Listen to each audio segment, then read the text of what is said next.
Welcome to Choice Classic Radio. Like us on Facebook, subscribe to us on YouTube, and help keep this show alive by donating at choiceclassicradio.com. For more of your favorite old-time radio shows, join us on our companion podcast, Choice Classic Radio, Mystery, Suspense, Dramas, and Horrors, where we bring to you the most mysterious tales that the golden age of radio had to offer. And now, with 314 episodes made, originally airing on the NBC network from 1949 to 1957, we bring to you Dragnet. The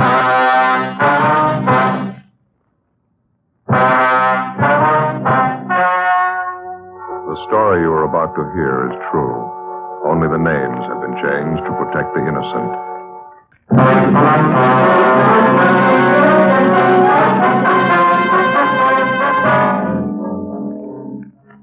You're a detective sergeant. You're assigned a homicide detail.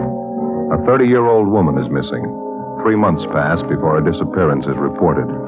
There's not a trace of the woman. No lead to her whereabouts. Your job? Find her.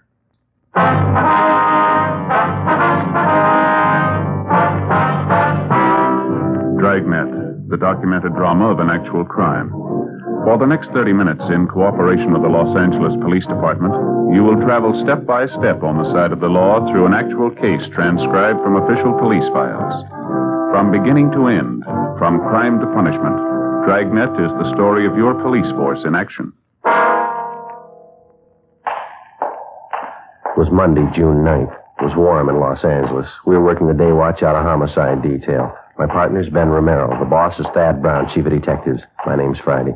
I was on the way back from the stats office, and it was 10:18 a.m. when I got to room 42. Homicide. Hiya, Joe. Been waiting for you. Hi. Ma'am, I'd like to have you meet my partner, Sergeant Friday. Joe, this is Miss Daly, Ruth Daly. How do you do? How are you, Miss Daly came in to file a missing report on her sister, Joe. She already talked to missing persons, and they sent her in to see us. Oh, have a chair, ma'am. Thank you. So what's it all about, miss? I just started to tell Sergeant Ramirez That's here. Romero, ma'am. I'm sorry. Romero. Well, it's about my sister Bernice, Sergeant. She's missing. I wondered if maybe you people could help me find her. Well, what's your sister's name? Bernice. I guess you want her married name, Mrs. James Butler. Her description will be just about the way I look. Bernice and I are twins. Mm-hmm. When did your sister disappear, ma'am? In March. The first weekend in March. She disappeared on a Saturday. Well, that's 3 months ago, Miss Daly. How is it this wasn't reported sooner? Well, as a matter of fact, I halfway expected her husband to report it. I talked to him about it when Bernice was gone 2 weeks. He didn't seem too worried. Is there any reason for him not to worry? Well, there isn't a way. You see, Bernice has gone off before, about a year ago. She picked up and went to Arizona without telling anybody. When she came back, she said she just wanted to get away for a while. She didn't want to be around here. Well, how long did she stay away that time? Almost a month. Well, how about your sister's married life? She get along with her husband all right? Well, first 5 years they were married, it worked all right. Then it sort of turned sour. I don't know what happened. They used to be happy. Well, what was the trouble, do you know? That's the funny part. I don't. Wouldn't even know who to blame for it, Jimmy or Bernice. Both of them started drinking a lot, pretty heavy. Seemed to me around that time Jimmy began to get a little funny. I see. Has he ever been violent towards your sister, Miss Daly? I mean, has he struck her or anything like that? Oh, no. Really, Jimmy's kind of a milquetoast character. Timid, skinny. Most of the time afraid to say boo. Yesterday I went over to the house to visit Jimmy. I tried to make conversation. He just sat in his chair reading a book. Every time I'd mention Bernice, he'd kind of look up and growl at me. Mm-hmm. I got sick of it. I put on my coat and started for the door. He followed me. Mm-hmm. Did he say anything at all? Yes. When I opened the door, I turned around to say goodbye. Yeah? He had this real horrible look on his face. He said it right out loud, plain as day. What's that? He said, "You'd be surprised if I killed her, wouldn't you? You'd be surprised." 10:40 a.m. We finished taking a complete statement from Ruth Daly regarding the disappearance of her married sister, Bernice Butler. Before she left, we got the business address of her brother-in-law. A broadcast and a missing bulletin was gotten out, and then Ben and I drove across town to have a talk with the husband of the missing woman, James Butler. We located him at work in a job printing shop on South Vermont, where he was employed as a journeyman printer.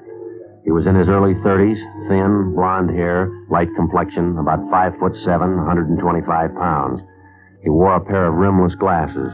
Ben and I introduced ourselves and began to interview him. He was close-mouthed and not too cooperative.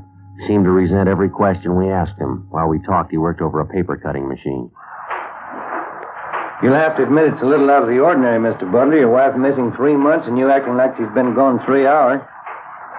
Did you hear me, Butler? I heard you. Well, what about it? Just a minute.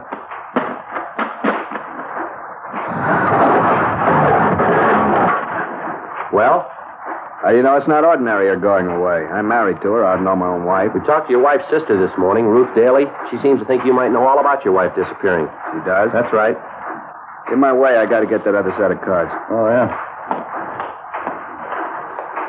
What do you think? I don't know. There's something wrong with him. Sure got a big grudge for somebody his size. Wonder what that girl meant when she called him bashful. Yeah, about as bashful as a wild boar in a plum thicket. In my way, I got to get in there. Yeah, go ahead.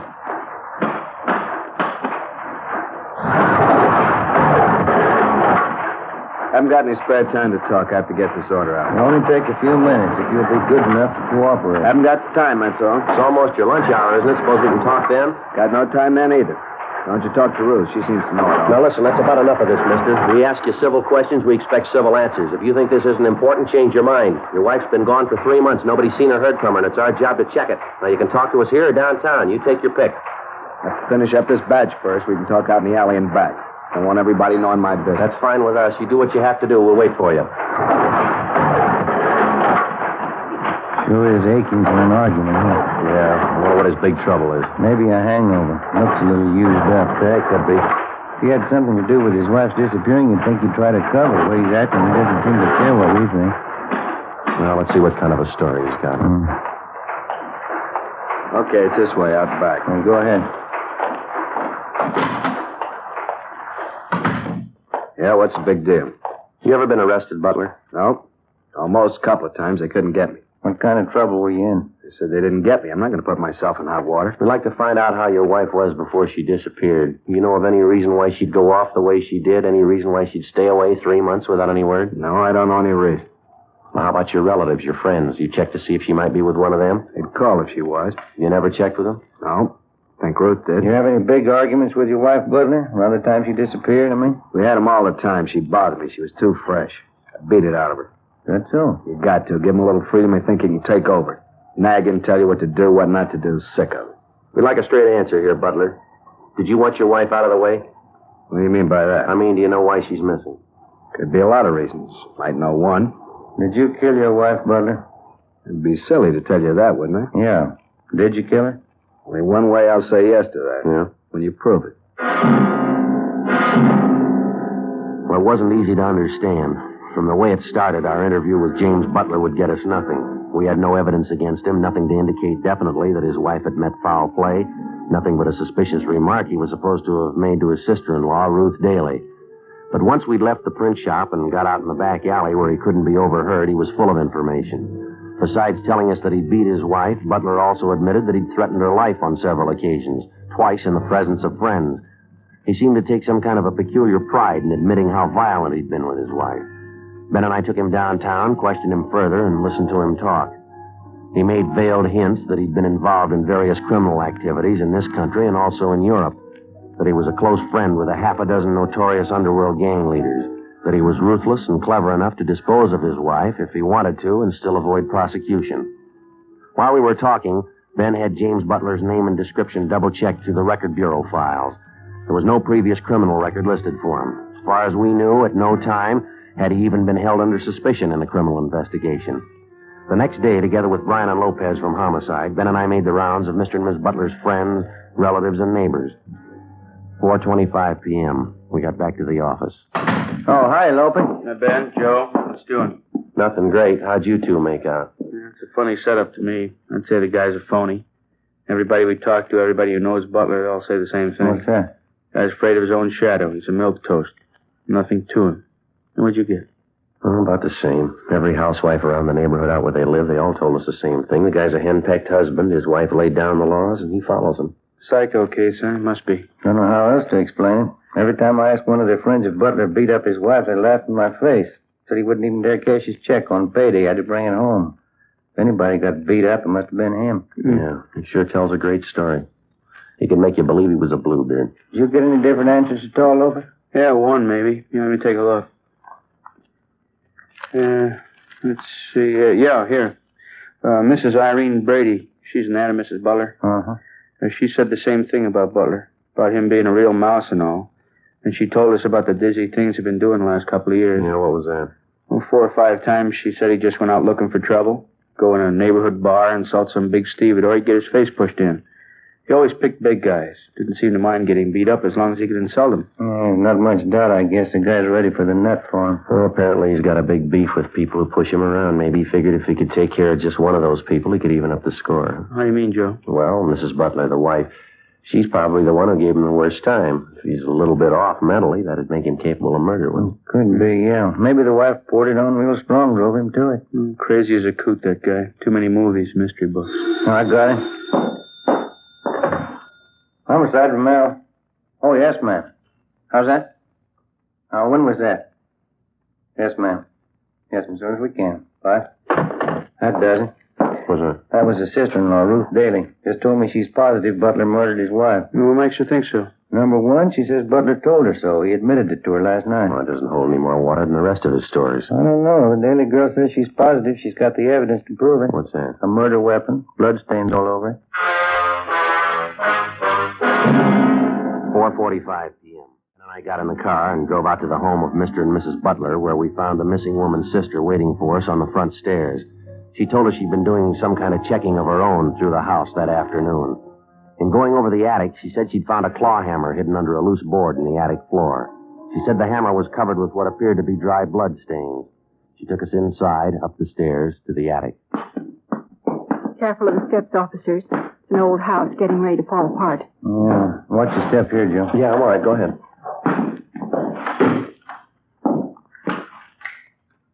Light's good and bright. That's how I happen to see the loose boards over here. Did you pick up the hammer, Miss Daly? No. I started to, but then I remembered about fingerprints and things. Just where I found it. Didn't touch it. Hey, you want a pencil, Joe? Maybe you can get it in the claw there. No, I think we can see it right where it is. Let's see. Could be, huh? Bloodstains? Well, it sure looks like it. On the handle here, all over the head of the hammer. I knew it. I knew there was something wrong the day she disappeared. Hey, look at this, Joe. I just noticed. These stains on the floor. Whole trail of them, see? Lead right for the door. We better get the crime lab on it and have Lee Jones run a benzidine test on him. What time does he usually get home from work, Miss Daly, your brother-in-law? About 6 o'clock.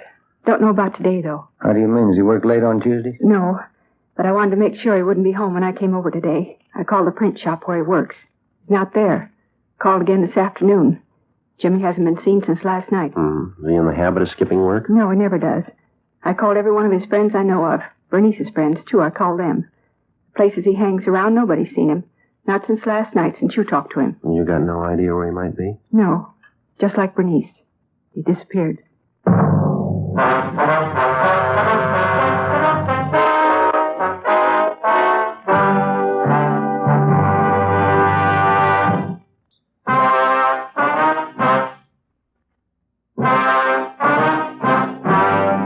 Tuesday, June 10th, 5:20 p.m. Ben got on the phone and called around town to check further on the whereabouts of James Butler, the husband of the missing woman.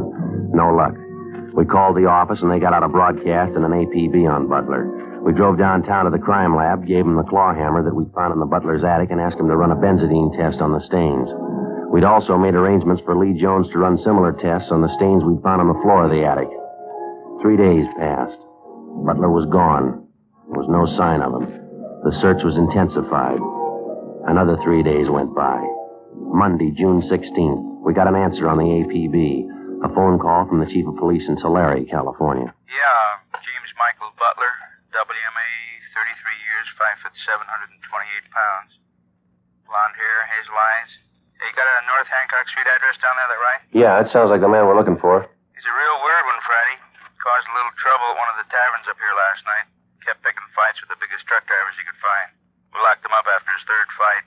He had her jailed in an uproar all night.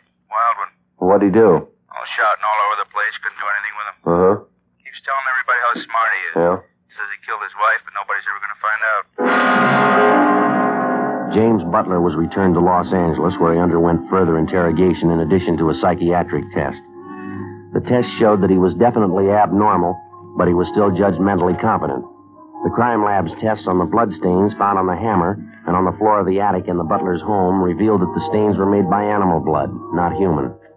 We questioned Butler about it, but we failed to get him to even admit he knew anything about the stains. He was released from custody, but he was kept under surveillance. A week passed. 2 weeks. Nothing developed. Still no sign of the missing woman, Bernice Butler. Still no definite sign of foul play in connection with her disappearance. No definite sign that her husband was criminally involved in any way. Considering all the angles of the case, we were still inclined to figure that he fitted in somewhere. He had some direct hand in his wife's disappearance. We stayed on it. Nothing happened. On June 26th, the twin sister of the missing woman, Ruth Daly, met Ben and I at the office and laid out a plan she had in mind. She insisted we try it. You mean you want to work on his emotional nature and try to get some kind of an admission out of him? Is that the whole idea? That's it, Sergeant. I know what a nut he is about being dramatic. I know it'll work. Well, it's possible, yeah. How do you figure to set it up? It won't be very hard. For one thing, you know my sister Bernice and I look quite a bit alike. People always take us for one another. Yeah. You can get Jimmy out of the house at night for some reason or other. I'll slip in and go upstairs and put on one of the dresses Bernice used to wear all the time. Mm-hmm. I'll sit there in the upstairs bedroom with just the hall light on. Just enough light so he can see me when you bring him upstairs. I'll even bring over Bernice's pet cat she had, Siamese. He always hated the cat. I don't know, ma'am. I'm not quite sure about it. Well, it might be worth a chance. It's not too orthodox, but maybe it'll work. If I know Jimmy, it'll work, Sergeant. If you can just warm him up to it ahead of time before you bring him upstairs. When he sees me sitting in that room with a cat, I know he'll think it's Bernice. We're bound to get some kind of reaction. That's better than we're doing. Yeah? Ben, what do you think? Sounds like a movie script. I don't know. It's like she says, I guess. We're bound to get a reaction. I know it'll work. I'm sure of it. Joe? All right, let's give it a try. The following night, a few minutes before 8 o'clock, Ben and I got James Butler away from his house on the pretext of taking him downtown for further interrogation. We delayed long enough to make sure that Ruth Daly, the sister of the missing woman, had plenty of time to get into the house, change her clothes, and take her place in the upstairs room with her sister's pet Siamese cat. Then we started back for the house. We'd made arrangements to have Brian and Lopez from Homicide standing by, concealed in the immediate vicinity of the house in case they were needed. 11:05 p.m. While we drove him back toward his home, Butler was talkative, but not too relaxed. It was the same line we'd heard before, how tough he could be when he wanted to, the same hints that he was an undiscovered killer, one of the more talented professionals in the deadly circles of the underworld. I came from Illinois originally, Cicero. You guys know how it is back there. You have to stay right up on your toes. Yeah. How long you been out here now, Butler? You expect me to tell you that? I'm wise the way you guys work. You're not going to get me on questions like that one. I understand you do quite a bit of reading, Jim. You come across anything good lately? Nah, nothing lately. All the good books, they've already been written. Edgar Allan Poe, Stevenson, de Maupassant, Gogol. They know how to tell a good murder story. These new guys are a waste of time. Reading, that's all. Reading, that's what I like to do. Not that modern junk, only the best. You take some of Poe and Stevenson, for instance. I know those guys. That's so. Sure, I know their stuff well enough to tell you. I got whole pages memorized. How'd you like to hear some? Stevenson, maybe. All right, go ahead. I have to belie my nature. All men do. All men are better than this disguise that grows about and stifles them. You see, each dragged away by life like one whom bravos have seized and muffled in a cloak. If they had their own control, if you could see their faces, they would be altogether different. They would shine out for heroes and for saints. I am worse than most. Myself is more overlaid. My excuse is known to me and to God. But had I the time, I could disclose myself. That's out of Stevenson, you know. Pretty smart fellow, huh? Yeah, sure is. You got a pretty good memory. I read those books all the time. Nothing better. Is the house all right? Yeah, that's right. Well, maybe I'll see you later, huh? Thanks for the ride. Well, I'll tell you, we'd like to come in the house with you if you don't mind, Butler. One or two things we'd like to check over, if that's all right with you. It's all right, sure. Guess you ought to know by this time, huh? Nothing I'd hide in that house that you'd ever want to find. Come on, let's go.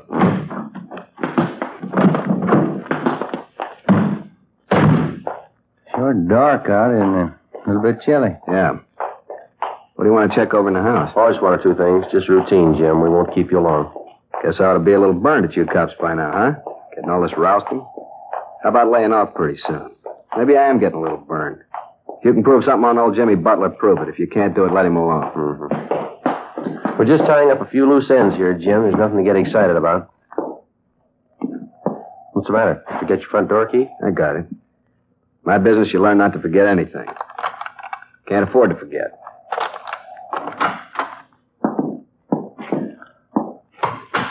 Yeah, it's quite a big place you got, Butler. You stay here all by yourself? That's the way I like it. By myself. If you want to look at anything, you can look now. When you're through, I got some bourbon in the cellar. I keep a big booze cellar, you know. All first-rate stuff. What's the matter? Oh, nothing, Jim. Thought I heard a cat someplace, did you? No cats in this house. What do you mean you heard a cat? I hate the lousy things. I wouldn't have one. Didn't you tell us once your wife had a cat? I think it was you. You didn't like it much, did you? Killed the lousy thing. Got in an accident, killed it. Them wife of mine used to drive me crazy with it. Cat hair all over the place. You know how it is. Got in an accident, killed it. Mm-hmm. Yeah. There it is. I thought I heard it. Guess you got another one, huh, Butler? I'll get rid of that thing. I'll find him and get rid of him right now. Upstairs. I suppose the house makes you think of your wife quite a bit, doesn't it, Jim? What? Well, I mean, you spent so much time in it together, you and Bernice. It's got quite a few memories for you, I guess, huh? Find that thing if it takes all night. I'll get the axe and I'll find the thing. It's up here, all right. Maybe down the hall there. Bernice's room. She had the cat. What's it doing here? There's no reason for it. Could have wandered back in. Can't we get more light in this hallway? I can't see anything. Cat could be anywhere. What's it doing here alone? The cat was always with Bernice, never left her. Oh, sounds to me like it's just around here, maybe through that door there. You think? It's Bernice's room. I killed the lousy cat. He couldn't be in there. Oh, maybe it's just a cat out in the streets now, out in the side alley, maybe, huh? Mm-hmm. Probably not even in the house. Take a look in the room here.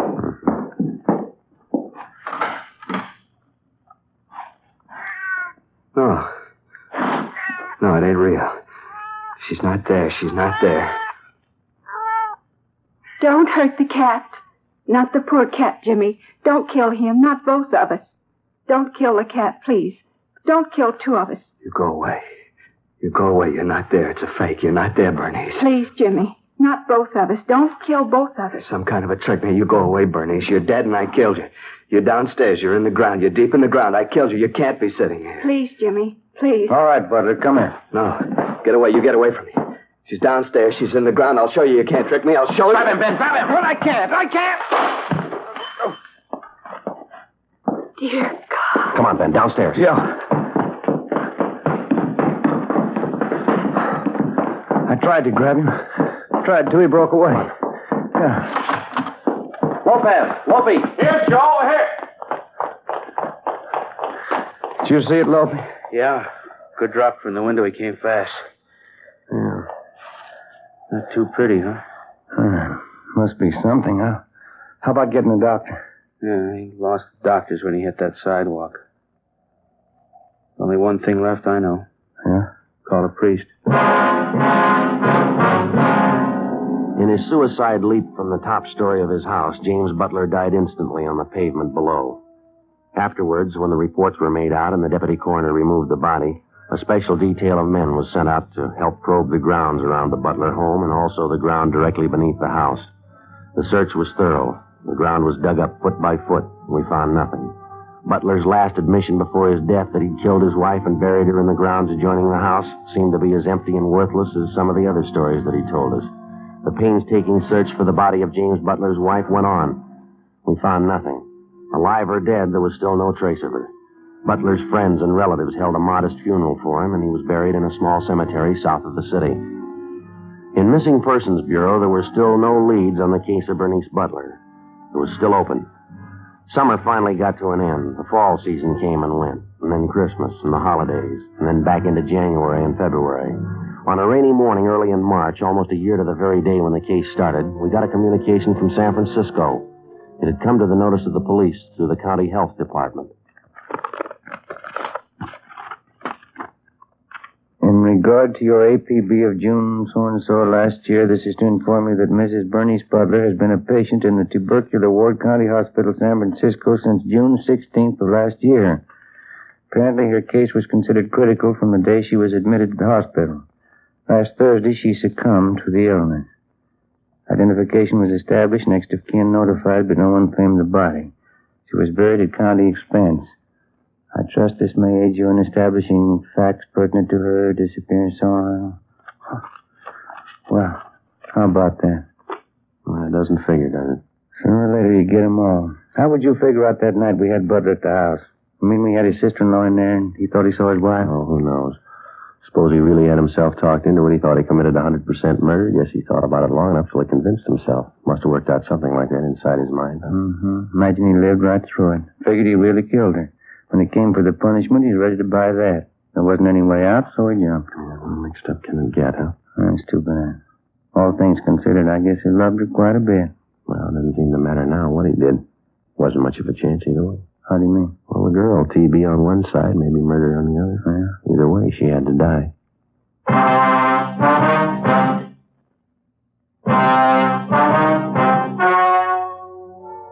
The story you've just heard was true. Only the names were changed to protect the innocent. On March 9th, the meeting was held in the office of Captain of Homicide, Police Department, City and County of Los Angeles, State of California. In a moment, the results of that meeting.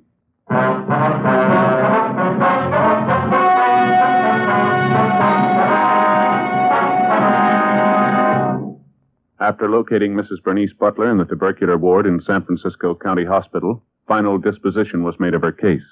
Her late husband, James Butler, was cleared of any connection with her disappearance. You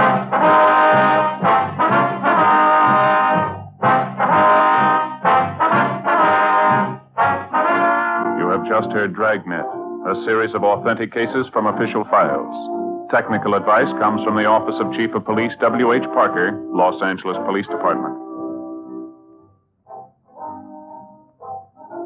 Fatima, best of all, king-size cigarettes, has brought you Dragnet, transcribed from Los Angeles.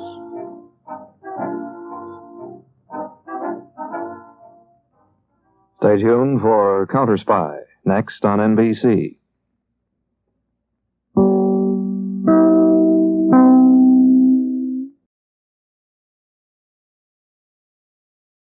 That concludes today's episode. We'd like to thank you and remind you to donate at choiceclassicradio.com. Remember, your donations make episodes like this possible.